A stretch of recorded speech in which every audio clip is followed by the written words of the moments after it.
Hello, and welcome to the first episode of By Land and Sea. My name is Daryl, and I will be your host of this adventure of the Navy and Marine Corps weapons and tactics of the late 19th and early 20th century. So, let's start off our story with the first standardized Navy metallic breech loading rifle. Here we are. It is the model 1870 rolling block of a Remington design, and this was actually made by Springfield. Now, this is a very interesting story behind this rifle here. This is chambered in 50-70. This is what they call the second variation. The first variations were all, rejected. Not because of anything specific, but because of some politics. So let's back up into a good little portion of the story here. The rest of the Ordnance Department, for the Army at least, was focused on Allen conversion trapdoors in 50-70. That came about from our Army Ordnance testings of 1865, and where the Navy was there as a spectator, but not a true participant. The Navy had reached out to Remington. They were very impressed with the trapdoor design, and in 1867 contracted Remington for approximately 10,000 carbines and later another 5,000 pistols, all in 50-45. They got this shipment around 1868 and was given out to a few ships for trials, but it was never a standardized weapon. The Navy Ordnance Board of 1869 held trials again and decided that the rolling block was still the preferred weapon that they were going to go with.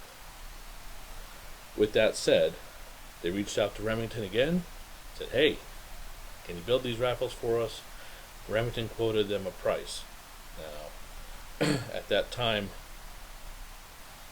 Springfield didn't have a whole lot on their docket for production, and the government intervened and said, "Hey, let's get Springfield to produce these," and we're able to work out a contract for royalties with Remington and produced the order of 10,000 rifles. This set of 10,000 rifles came about end of production run around the middle of 1870.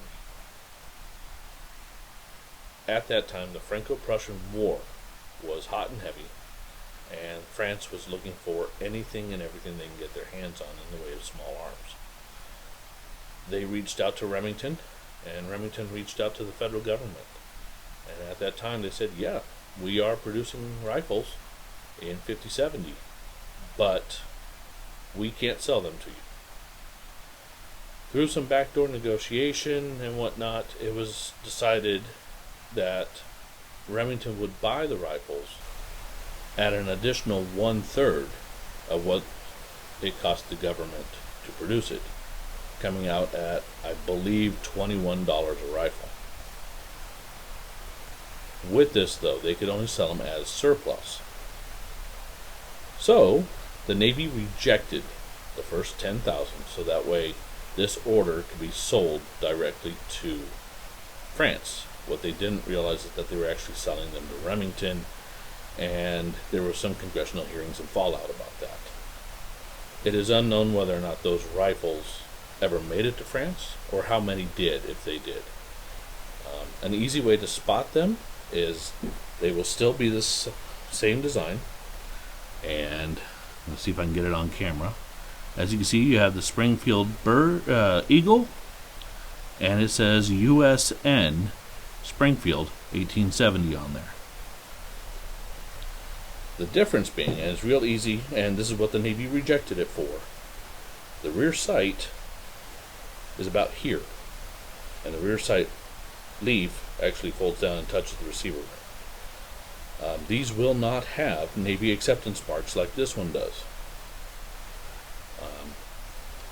Again, they were rejected and sold. With that money, the Navy said, okay, we still need 10,000 rifles. But we now have some extra money because of the sale of these. So how about 12,000 instead? The government said, sure, we're already tooled up, 12,000. And we were able to fulfill that order relatively quickly. When these were produced, they were produced in National Armory Bright, except for the receiver sections, which were color case hardened.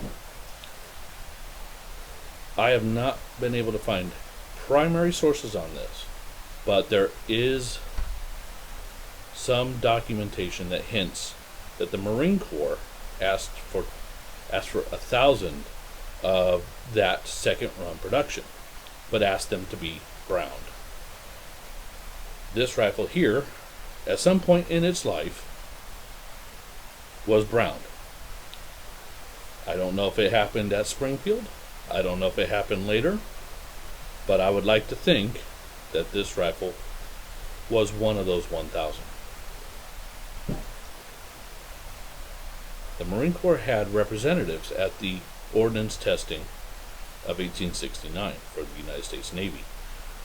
The Marine Corps didn't exactly like that at floating firing pin. Should it become fouled, when you close that breech, it could detonate the round. That was later fixed by Remington.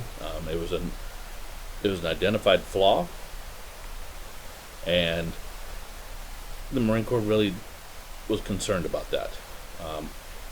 One point of lockup and potential for detonation of the round with closing of the breech. Again, it took 50-70 cartridge.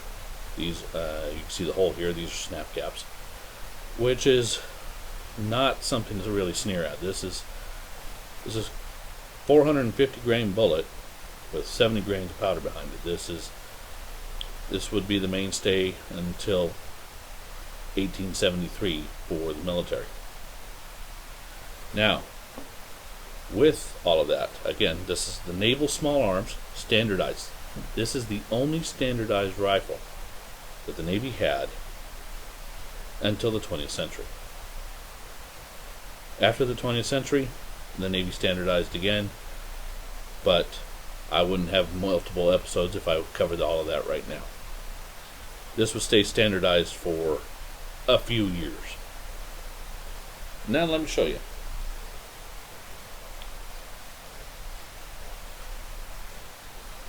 The Marine Corps went to the Secretary of the Navy, went to the Secretary of War, we didn't have a Secretary of Defense yet, and ordered model 1868 trapdoors, or Allen conversions, if you will. This is 1871 when they were ordered, so they were already looking at other options, and the 68 specifically was not as preferred as the Model 70 by some troops. Some people in the United States Army did not like the fact that this had a sleeved barrel. Again, this is an Allen type conversion with a sleeved barrel down to 50 from 58, and it utilized the same lock, stock, which was cut down to 32 and 5/8 inches. As you can see, it's 2-band and not 3. But otherwise, that is the same barrel that was on this rifle when it was produced as a muzzle loader.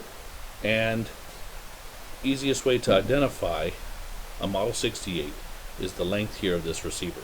It comes right up against the rear sight, which, as you can see, is a ladder type sight with a V-notch here. This system has inherently 2 points of safety. Here, where this handle is, when this hammer fires, will be held, so that way the breech can't open again should there be faulty ammo, double charge, anything like that. That is actually an ingenious design in my opinion. As you just heard, 2 stops. That is one of the other things about the 1868 and the 1870. Well, let me backtrack. All of the 50-70 style trapdoors. The other point of lockup, and I'm not sure if I can capture it real well, is here. This latch goes into a point here in the receiver. You can hear it. That's technically locked. If this catch wasn't there, the block is still locked up safely for firing. The added part of once this hammer hits the firing pin in here, holding this latch, that's just extra safe. The Marine Corps, even at this time, and this is a very small Marine Corps. Let me tell you a little bit. In 1865, the Army reduced itself from over 1 million troops down to 50,000. The Navy went from 50,000 to 5,000. And the Marine Corps went from 1,000 to 312 Marines. Very, very small by 1866. As they started increasing some of their numbers, but not a whole lot, the Marine Corps still, at that point in time, prided itself of being sea-going infantry. This rifle was the primary arm of infantry in the United States. That is the second reason. And this would remain in the hands of Marines until roughly 1880. Frankfurt Arsenal was producing 50-70 up until about 1885. And again, we have the same rounds between the rolling block and this. So ammo going ashore with the Marines, or while they're still fighting from the topmast, we have same ammo, not a problem. Alright, so welcome to my first episode. I hope you enjoyed this. And as we go through the histories, I hope that you like, share, and subscribe. And I'll be looking forward to seeing you all next time.